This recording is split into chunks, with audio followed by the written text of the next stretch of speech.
Good morning to one and all. In today's lecture, we will see how to solve the numericals on design of gauges, or what procedure is given to solve that numericals. We will see in details.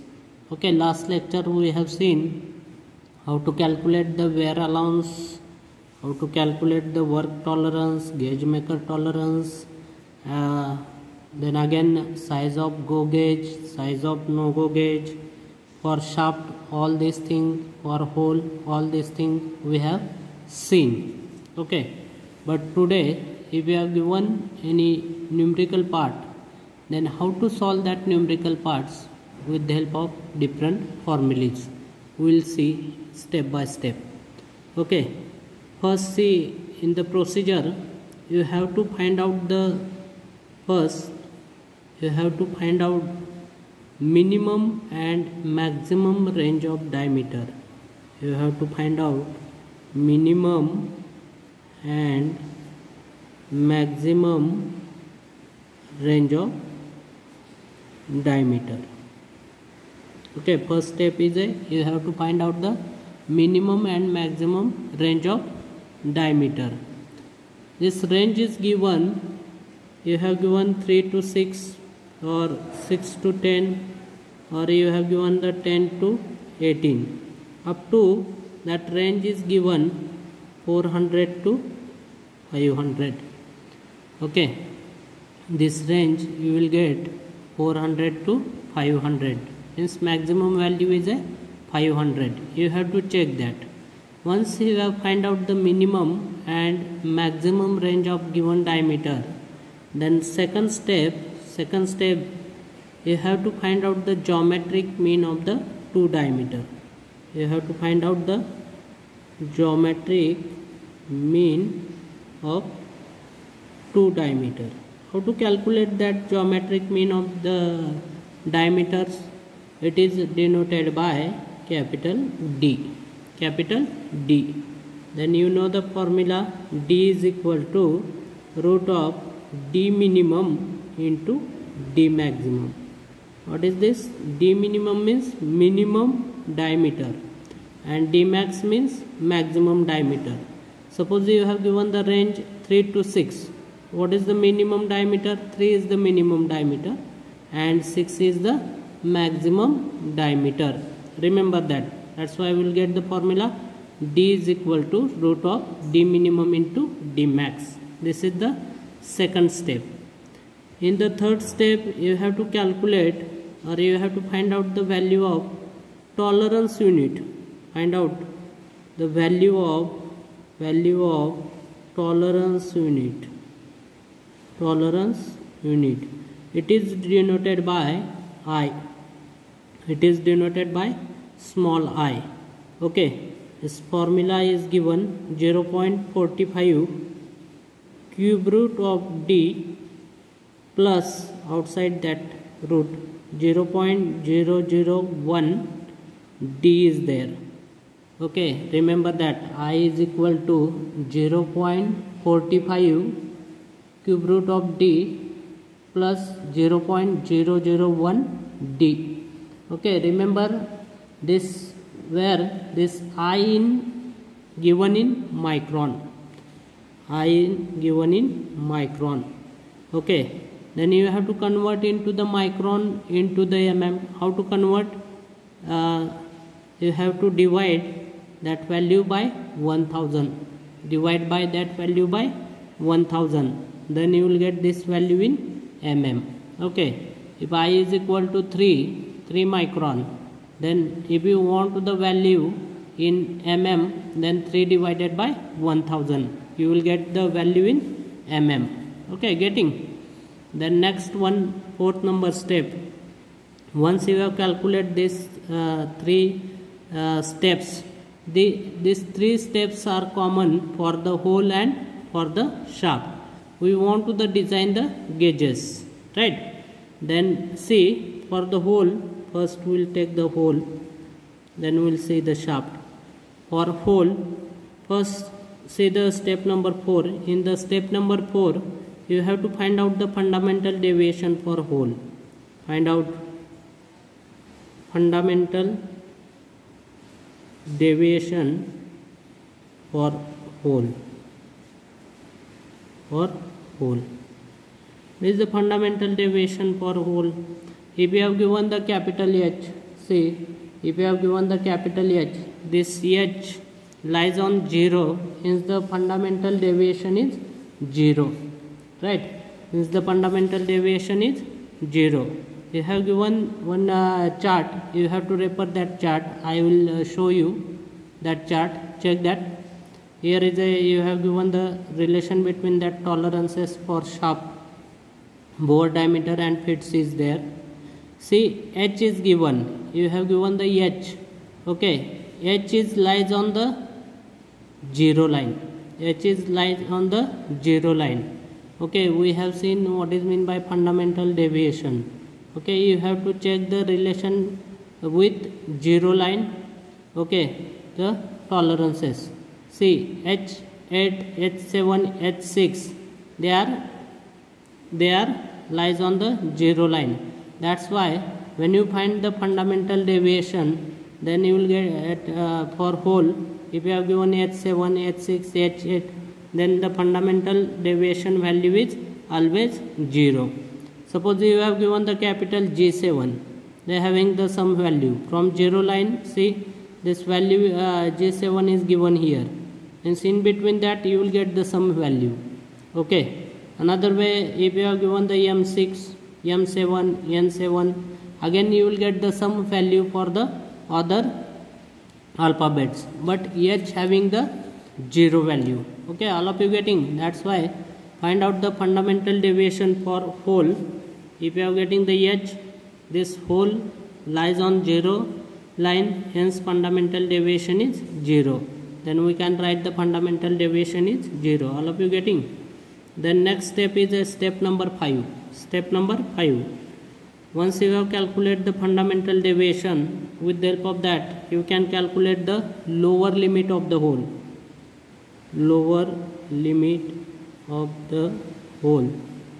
Lower limit of hole. Okay, or we can, in short, we can write LLH, lower limit of the hole.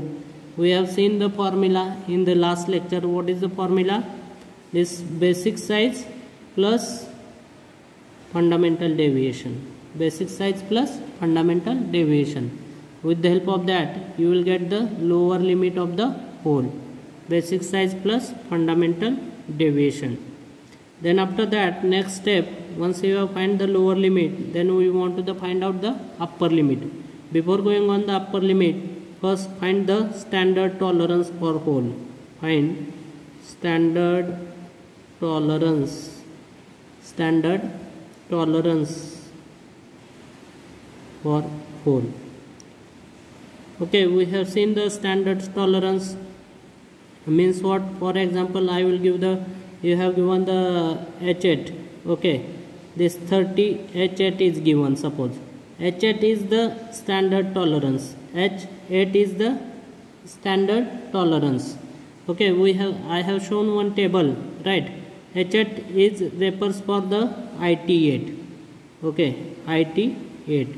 Standard tolerance is denoted by the IT8, IT, and this grade 8 is given here. Related to that value, we want to find out from the table. Okay, which table? This table is allowed for the examination. See, I will show you one table. That table is allowed for the examination. In that table, you have given the what IT8 value. IT8 value is given. See, if you have given the IT5, okay, 5 grade is given. Then you have to check the what is the value of IT5, 7i. If you have given the IT8 8 grade is given, then check the IT8 is equal to how much value you will get, 25i. Then if you have given the 12 is there grade, suppose 12 grade is given, then IT12 is equal to 160i. Okay, you have to use that grade. For example, here is the basic size is a 30 and H is given, capital H is given for the whole basis system, and 8 is the standard tolerance is given, means IT8 is equal to this value you will get the 25y. Okay, all of you getting? Then last step is a seventh step. You have to find out the upper limit of the size. Okay, find out upper limit of hole. What is the upper limit of hole? Upper limit of hole. What is the upper limit of hole? How to calculate that? We have the lower limit of the hole plus this standard tolerance. We will get the upper limit of the hole, means lower limit of hole plus standard tolerance. This gives the value of upper limit of the hole. Okay, all of you getting how to calculate? You have to remember that 7 steps. With the help of that 7 steps, easily you can find out the value, or you can design the gauges. Okay, this is for the hole. Then we will see the for shaft. We will write here for shaft. Okay, for shaft basis system, again see, you have to find out the upper limit and lower limit. For shaft, first you have to, these 3 steps are common for the hole basis system and shaft basis system. That's why we will going on the next step. Okay, for shaft basis system, first you have to find out lower limit for shaft, lower and upper limit,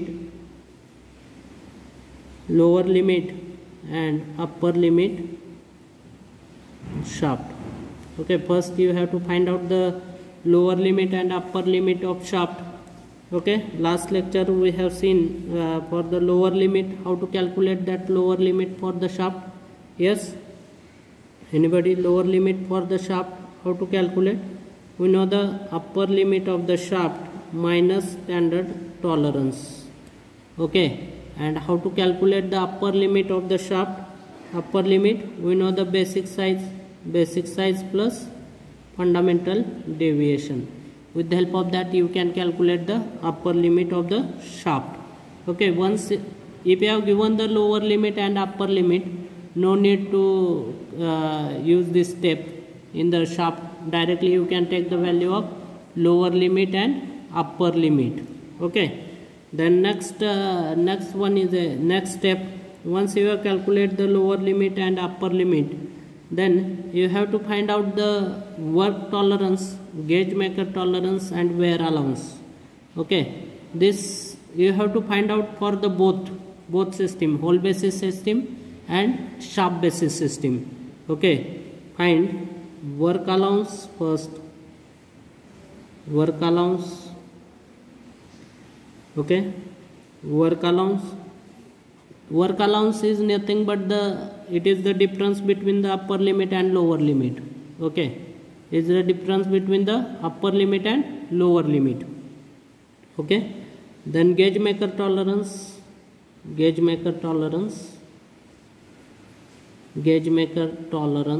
is gauge maker tolerance? We are consider that 10% of the work tolerance, or we can say the allowance. Okay, work tolerance.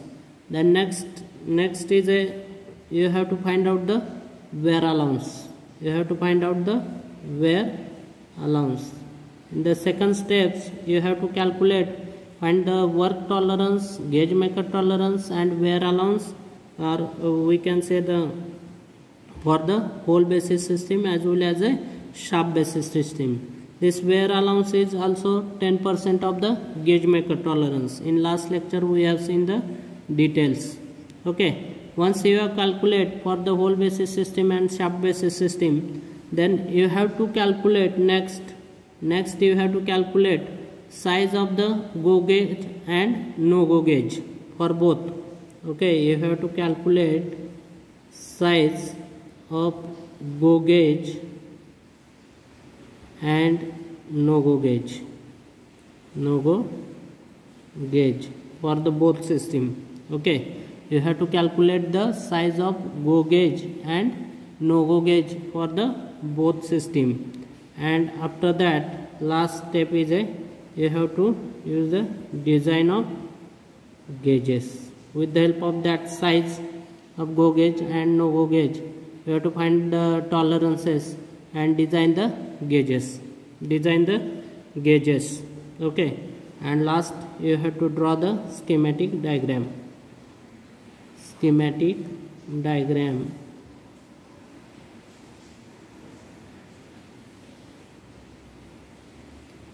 Diagram for hole basis system and shaft basis system. Guys, you have to remember that steps.